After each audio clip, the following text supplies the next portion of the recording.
and welcome to episode 23 of the Mr. Douglas Sports Show. I am your host as always, Corey Douglas. The Cowboys head into this weekend's action at 2-6 after another defeat last Sunday against the Philadelphia Eagles, 23-9. And before I get into that game, I want to take you through the 5 stages of grief and how that applies to being a Cowboys fan over the last 25 to 30 years. So if you aren't familiar with, the 5 stages of grief are denial, anger, bargaining, depression, and acceptance. And the reason I feel like this applies to being a Cowboys fan is because all 5 of those emotions you've been through the last 25 years if you're a Cowboys fan.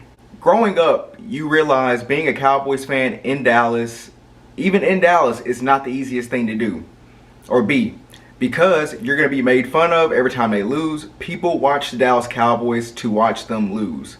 That's why they are America's team. You can debate, argue, whatever. Those are the facts. The Dallas Cowboys are America's team. So I want to take you through the 5 emotions, starting with denial. So like I mentioned, growing up a Cowboys fan is not easy.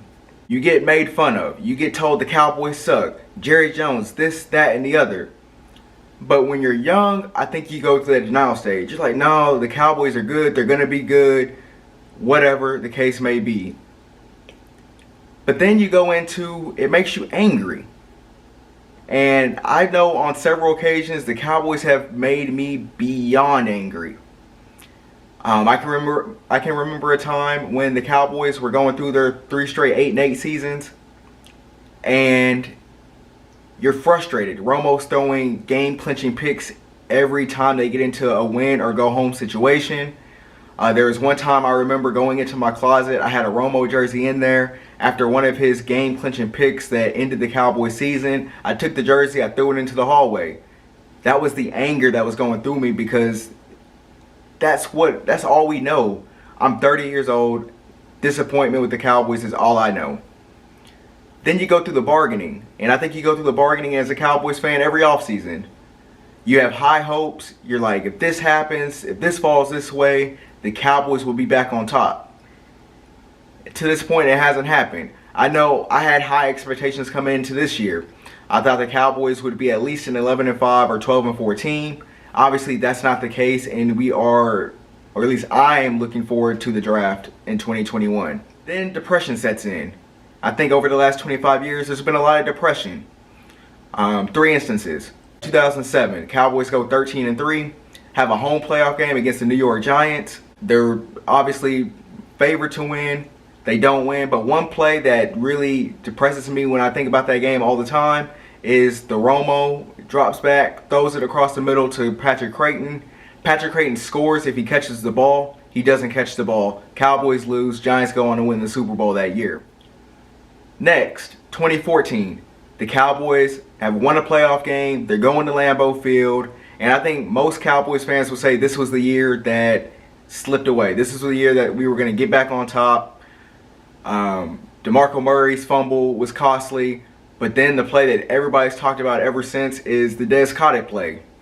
Dez Bryant catches the ball, makes an athletic play to try to extend the ball to the end zone, and they call it an incomplete pass. Packers go on to win that game. Then you can move on to 2016. Dak's first year, Zeke's first year. Cowboys have already beat Green Bay in Green Bay earlier that season. One of the most improbable wins of that year. Have a rookie quarterback going into Lambeau Field, crowd is hyped, and the Cowboys win that game.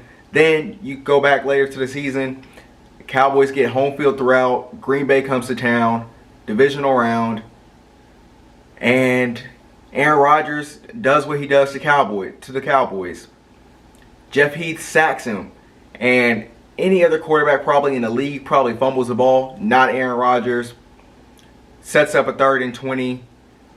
Aaron Rodgers rolls out to his left, tosses the ball down the field to the sideline. Looks like it's going to nowhere.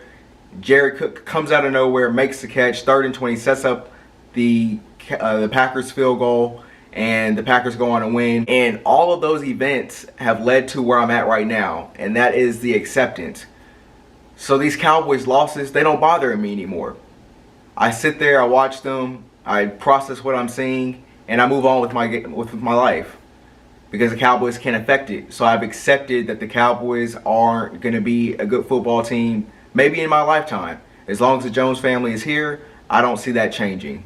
All right, so with all that being said, let's go ahead and talk about the Cowboys-Eagles game and why it didn't bother me.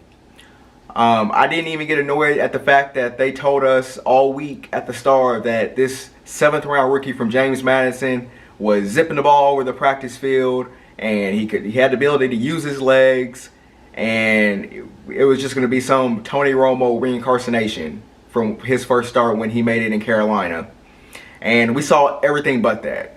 I mean, you talk about the lack of awareness in the pocket. You talk about throwing sidearm passes to receivers who were standing out of bounds. You just see a quarterback that was completely overmatched for his first NFL start. And because of that quarterback was so overmatched, Amari Cooper is limited to 1 catch, 5 yards. CeeDee Lamb is pretty much taken out of the game after the first drive of the game. Michael Gallup sees the most actions he's seen all year, but it leads to nothing. The Cowboys get 9 points total, and since Dak got hurt, they scored 22 points combined, which is less than the amount that the Cowboys scored in Dak Prescott's last full fourth quarter.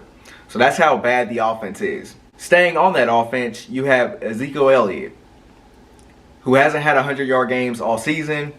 And I think there's 3 factors to Zeke's, regression as a player. So he's gone from one of the best backs in the league to, I think he's, at this point, middle of the road. He's a middle of the road running back right now. Obviously, you have to look at the O-line as part of that. Without Tyron Smith, without Lyle Collins, Travis Frederick's retirement, Zach Martin's the last man standing of this once elite offensive line. Then you have to go to number 2, which I think is a big issue with Zeke, is his focus, and that's leading to the ball security, lack of ball security. We've touched on that numerous times throughout the season. It's been a problem. The last couple of weeks, it hasn't been as big of a problem, but it doesn't matter because the Cowboys aren't scoring any points anyway.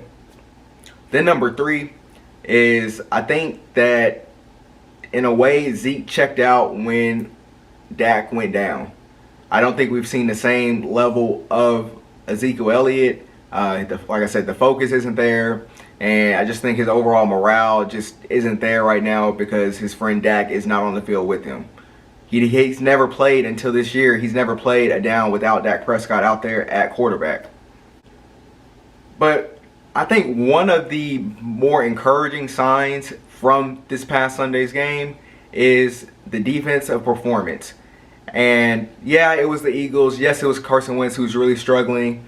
But last week I told you I wanted the young guys to start getting a chance on this defense. When I'm talking Randy Gregory, I'm talking Donovan Wilson. I want to see Trevon Diggs continue to progress, and I think we saw all of those things on Sunday night, along with DeMarcus Lawrence, who's still out there playing as hard as he can. So obviously the defense has 4 takeaways, Diggs has 2 picks, Donovan Wilson forces a fumble on a sack. So I think those are some bright spots, and I think those are things that if you're a Cowboys fan, you want to see going forward for the rest of the season. So I'm going to go ahead and move away from the Cowboys-Eagles game from this past Sunday and look ahead to this upcoming Sunday's game against the Pittsburgh Steelers. Obviously, I mentioned Ben DiNucci really looked overmatched in his first game, and they are going to make a quarterback change to what Mike McCarthy is calling a more experienced quarterback situation against Pittsburgh. He feels like he needs the experience. So who's more experienced than Gilbert and Cooper Rush, who Ben DiNucci has now thrown more passes than both of them combined. So I'm not really sure where Mike McCarthy's going with that direction. To me, I think I would stick with DiNucci just because you have to find out what you have there. Maybe in his second start he looks more comfortable. But whatever the case is, they're going to be severely overmatched in this matchup regardless of who the quarterback is since Dak Prescott is hurt. Obviously, we had more injury news for the Cowboys with punter Chris Jones going to IR with a core muscle injury. He's been one of the worst punters in the league, but whatever, it's not that big of a deal. But I do have 2 keys to the game for the Cowboys to stay competitive. I'm not even going to say keys to win. I'm going to say keys to stay competitive in this game because they are severely overmatched. So number 1, I have the Cowboys must establish some sort of run game against this defense. This defense leads the league in sacks, and they are tied for second in the most takeaways. So you can't get into a matchup where you become one-dimensional against this Pittsburgh team. So I want to see more Tony Pollard. Ezekiel Elliott, I need him to get going, get some energy, bring some life to this team as one of the leaders of this offense. Number 2 is, when you look at Pittsburgh's offensive numbers, you don't really see a big explosive offense.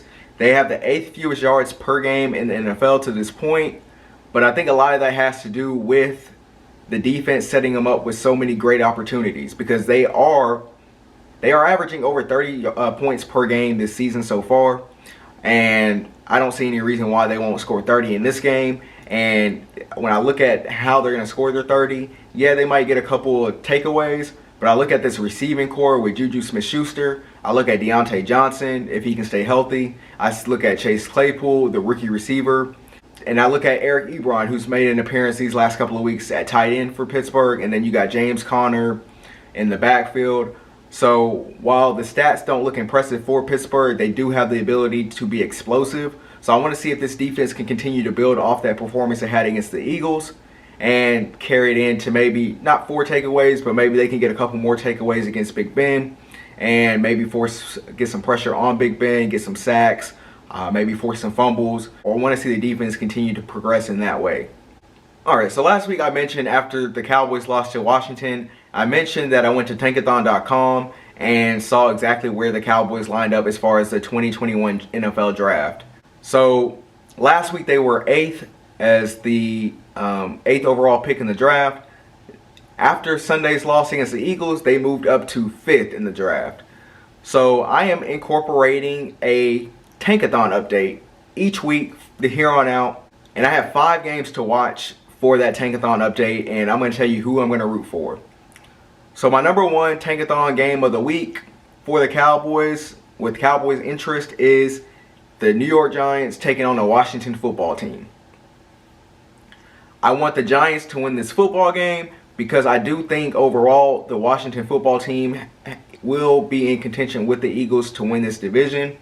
So the Giants getting their 2nd win and tying the Cowboys puts the Cowboys in a better position to hopefully get in the top 3.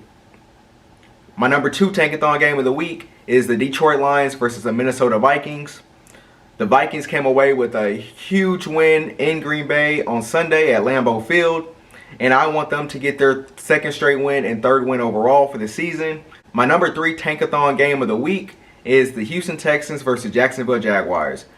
Both of these teams have 1 win on the season, but I want the Jags to win this game because I think the Texans still have a lot of talent, and I think they have more capability to win games later this season. And with Jacksonville, they are starting a rookie quarterback who I don't have a whole lot of hope for going forward. So if they can steal this one against another 1-win team, that would be great for the Cowboys' chances to move up. My number 4 Tankathon game of the week is the New England Patriots versus the New York Jets. I need the Jets to somehow get a win this week against the Patriots. I don't think at this point Bill Belichick is fighting too hard for wins. He's already making excuses as, we sold our soul for these 3 Super Bowl wins in previous years, so we don't have any money to spend now. And that's the reason that they set up Cam with no weapons. So if the Jets can somehow squeak away a win against the Patriots, that would be great, and that would pull the Jets into within 1 game of the Dallas Cowboys. And then my 5th and final Tankathon game of the week is the Denver Broncos versus the Atlanta Falcons. I need the Falcons to get their 3rd win because right now they are sitting there tied with the Cowboys at 2-6. If they can get to 3-6, that would be great because of the watermelon kick earlier this season. I don't want to take any chances with that game coming back to hurt us at the end. So that is my Tankathon update of the week. And next up, we are going to talk about some good teams with my NFL power rankings headed into week 9. Alright, so last week's power rankings, I had it looking like this. I had KC and Pittsburgh 1 and 2. I had Seattle number 3. And then Tampa Bay at 4 with Green Bay coming in at number 5. This week, there's not many changes at the top. The only change that I have is my 5th ranked team. So I have KC and Pittsburgh still at number 1 and 2. KC comes away with a dominating win against the New York Jets, 35-9. Patrick Mahomes does what he does. 5 touchdown passes, 416 yards. Pittsburgh comes away with their second straight huge road win. They beat Tennessee last week, and then they beat Baltimore this past Sunday. So they are 7-0, like I mentioned earlier, with their matchup against the Cowboys coming up. Number 3, I still have the Seattle Seahawks. They dominate the 49ers, who are going through just a slew of injuries, and I think their season is just about over. At number 4, I have the Tampa Bay Bucks still. They squeak away with a win against the New York Giants on Monday Night Football. That was a game that the Giants really could have won, but Daniel Jones left all sorts of points on the board, overthrowing Darius Slayton on one, overthrowing Sterling Shepard. So the Bucks are able to squeak away with a win there. And then number 5, I have the New Orleans Saints. They just keep finding a way to win, even though Drew Brees is looking like really washed right now. They've been without Michael Thomas for most of the season since week 1. And they are actually heading to Tampa Bay to take on the Bucks on Sunday Night Football this Sunday in the game of the week. So I'm looking forward to that game. So I have KC and Pitt number 1 and 2, Seattle number 3, Tampa Bay number 4, and the New Orleans Saints at number 5. Check back next week to see what goes down on the power rankings. Alright, as we do every week to close out the show, I'm going to go ahead and go over my Week 9 NFL picks.